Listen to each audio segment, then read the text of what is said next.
You know that feeling, right? Life just throws you a curveball, and what you thought was solid ground just isn't there anymore. Yeah, exactly. Maybe it's a job, maybe something in your personal life.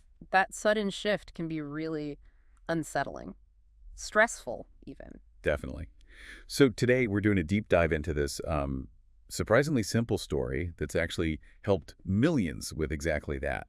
It's Who Moved My Cheese? An amazing way to deal with change in your work and in your life. It is. It's like a super quick read, but the ideas in it, they really stick with you. And it seems simple on the surface, but we're going to explore why these insights are often kind of hard to actually put into practice. Right. So our mission today is really to unpack this parable, get into the core lessons, the psychology behind it, so you can maybe use it to turn that stress into success when change hits your life. Sounds good. Okay, so let's get into it. The story starts with the maze. Which is basically, where we look for what we want. Could be your company, your community, your life path. And what we're looking for is cheese, which I love this metaphor. It's so broad. It really is. It stands for anything you desire, doesn't it? A Yeah. good job, sure, but also maybe a loving relationship, money, health, or just, feeling okay.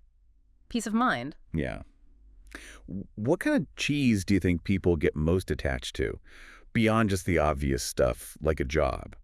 Well, often it's less tangible, isn't it? It could be like your identity, how you see yourself, Interesting. or just that feeling of security, stability, routine. Sometimes it's even just a strong belief about how things ought to be. Yeah, okay. And in this maze, searching for cheese, we meet four characters. Right, and they really show the different ways we humans tend to react. It's set up neatly, two pairs. First, the mice, Sniff and Scurry. Yeah, simple creatures. Sniff is, well, he's good at sniffing out change early. Senses the subtle shifts. And Scurry. Scurry just gets going, scurries into action right away. They're very direct, rely on instinct. No overthinking there. Not at all. Pragmatic. But then you have the little people, hem and haw. They're tiny like the mice, but they act like us. Yeah. Complex brains, emotions, beliefs. Exactly. Hem's the one who denies change, resists it. He's afraid it'll be worse. That classic, fear of loss. Loss aversion, yeah. We feel losses more than potential gains. Precisely. And Ha. Well, Ha starts out like Hem, but he eventually learns. He adapts. He starts to see that change might actually lead to something better. So their complex brains, the thing that makes them smarter than the mice, sometimes gets in their way, ironically. It really can. And the author's clear, these aren't just characters in a book. Sniff, Scurry, Hem, Ha, they're parts of all of us. Doesn't matter who you are, we all have these tendencies. Okay, so the story gets going. They're all in the maze, and eventually they all find Cheese Station C. And it's amazing, just this huge stash of cheese. It's like hitting the jackpot. That moment when you feel like, okay, I've made it, this is it. Definitely. And everyone's happy at first, but their daily habits start to look very different. Right. Sniff and Scurry, they keep their edge. They do. They still wake up early, race through the maze, check out the station every day. They notice if anything's different. Always keep their running shoes nearby, just in case, ready to go. Always checking the pulse, yeah. But Hem and Ha? Oh, this is where it gets so relatable. Uh-huh. Complacency sets in. Big time. Totally. They start waking up later, kind of shuffle over to the station, just assume the cheese will always be there. It's a given. They get comfortable. Too comfortable, maybe. They start seeing it as their cheese. Exactly. Move their homes closer, build a social life around it. They even, decorate the walls with sayings, having cheese makes you happy. Wow. Yeah. And that initial confidence slowly becomes what the book calls the arrogance of success, thinking they've got it all figured out. Until the day they arrive and, Poof, the cheese is gone. for Sniff and Scurry, who show up first, Yeah. it's not a shock. Not really. They'd noticed it dwindling. They saw the changes happening. So what do? Shoes on, and they're off. Immediately start looking for new cheese somewhere else in the maze. Simple. Situation changed, so they changed. Problem, reaction, done. But then Hem and Ha arrive later, and they hadn't been paying attention. Nope. Total shock. Hem just explodes. What? No cheese. Who moved my cheese? It's not fair. The blame game starts. And Ha? Ha's just frozen. Can't believe it, tuning everything out. Their reaction is, well, it's not very useful, is it? No, but you get it, because the cheese meant so much more to them than just food. Absolutely. It was security, success, maybe feeling important, having a family, all tied up in that cheese. Which is why Ha's first thought, the first thing he writes on the wall, is so telling. Yeah. The more important your cheese is to you, the more you want to hang on to it. It explains the paralysis. And that paralysis really sets in. They're stuck in denial. Mm-hmm. They keep going back to the empty station C every day, hoping it'll magically reappear. Hemp just analyzes it over and over.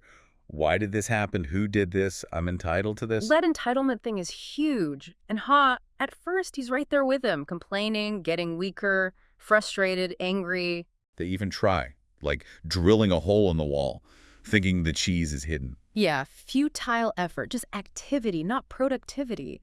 They're just making a bigger hole, achieving nothing.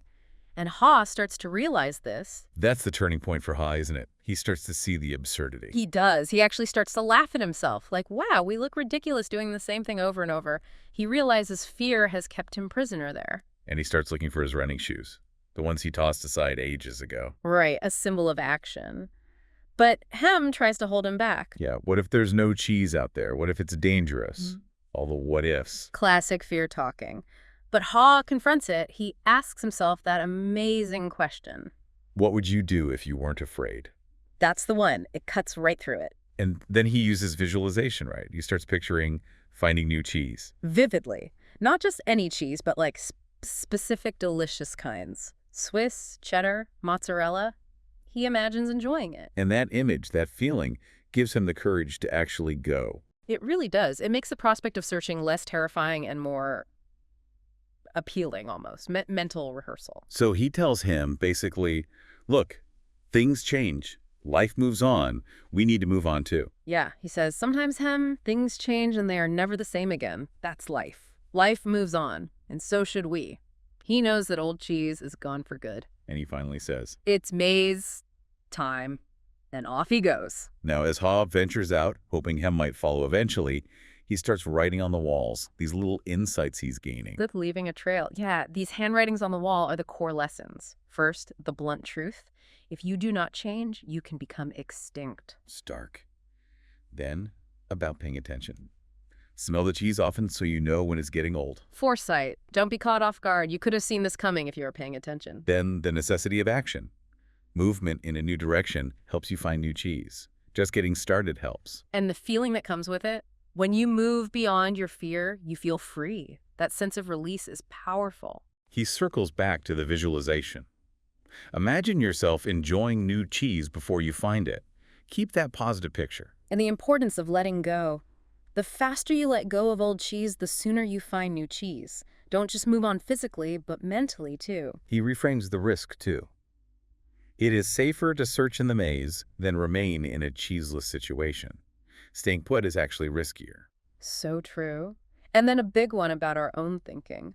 Old beliefs do not lead you to new cheese. Ah, that's critical. Your mindset can trap you. Absolutely. Your assumptions block you from seeing new possibilities, even when the old way is clearly not working. And the final piece that helps conquer fear. When you see that changing can lead to something better, the fear subsides.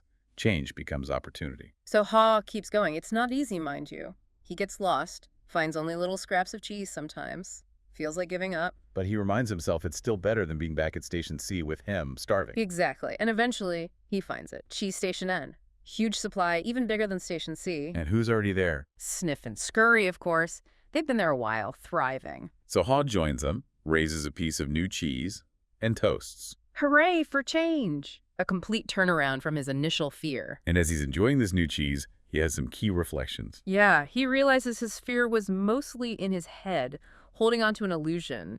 And the quickest way to change was actually laughing at his own folly. That self-awareness freed him up. He learned from the mice, be simple, act fast, but also from himself the power to visualize, to adapt using his human brain constructively. And the big takeaway, the main obstacle to change is usually inside us. And often, change turns out to be a blessing, leading somewhere better, helping you grow. So this story gets told at a high school reunion by a guy named Michael. Right, and it immediately sparks this conversation among his old classmates. They start sharing their own who moved my cheese moments. Yeah, job losses, businesses failing, like Nathan's family stores getting wiped out by mega stores. Personal life changes too. And they start seeing themselves in the characters. Carlos says, yep, I was him when my job changed. Didn't want to see it coming. Frank talks about a friend whose department closed. Total denial, really struggled. Jessica and Nathan admit their own arrogance of success blinded their businesses. It's interesting Laura points out how people often say other people are afraid of change, but not themselves. Right. Michael adds, sometimes we're Not even aware that we're afraid. He loved that question. What would you do if you weren't afraid? Because it cuts through that denial. And Angela makes a really smart point. She says maybe the old cheese isn't the job or the situation itself, but your old behavior within it. Say more about that. Well, the new cheese might be finding a new way to relate to the same person or changing how you do your current job, not necessarily leaving it. Ah, okay. Richard picks up on that, applies it to his work, changing his approach, his methods, not just looking for a new company. Richard also sees his kids acting like him sometimes, afraid of the future. He wonders if he hasn't painted a good enough picture of new cheese for them, something positive to aim for. And Becky shares that great story about her son. Hated moving initially, totally him-like. But then, in the new place, Vermont, he discovered skiing, found new friends, ended up way happier. He found his new cheese. It happens. So Michael then explains how he used the story in his own company when they were going through big changes. He realized his main job as a leader was to paint a picture of new cheese that people would actually want to go after, make the change appealing. And he managed people differently based on whether they were acting like sniff, scurry, hem, or haw. Exactly, the sniffs. He encouraged them to keep sniffing out market shifts, help shape the new vision, use their strengths. The scurries. Get them into action quickly based on that vision. Reward results. They like to get things done. The hems, they were tougher. He tried to show them the advantages of changing. Some came around, saw the light eventually. But not all. No. Some just couldn't or wouldn't adapt. And for the company to survive, they had to be let go. That's the hard reality sometimes. And the haws. They were the ones who were hesitant but open-minded. He worked with them, helped them see the realistic possibilities, kept things light with humor. They were key to helping others adapt. And he discovered something powerful about change in organizations. Yeah. A change imposed is a change opposed. You can't just force it on people. But sharing the cheese story everywhere, that changed the culture. It totally shifted the peer pressure. Suddenly, complaining like hem wasn't acceptable. People wanted to be seen as adaptable, like sniff or scurry. Nobody wanted to be hem. That's a huge shift. Save time, reduce stress, made the whole company more agile. Definitely. And he found that people who embraced the story's ideas did better, even if they left. They could picture their new cheese in interviews, found better roles faster. It helped them navigate change personally. So even after finding Station N, Ha doesn't just settle down again. No, he learns his lesson about complacency.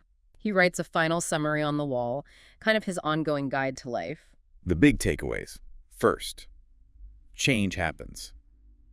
Just accept it as a constant. Then, because it happens, anticipate change. Be ready. And keep your eyes open. Monitor change. Pay attention to the signs. When it comes, adapt to change quickly. Don't delay. The core action, change. Just do it. And try to find the good. Enjoy change. Look for the adventure in it. And finally, it's a cycle.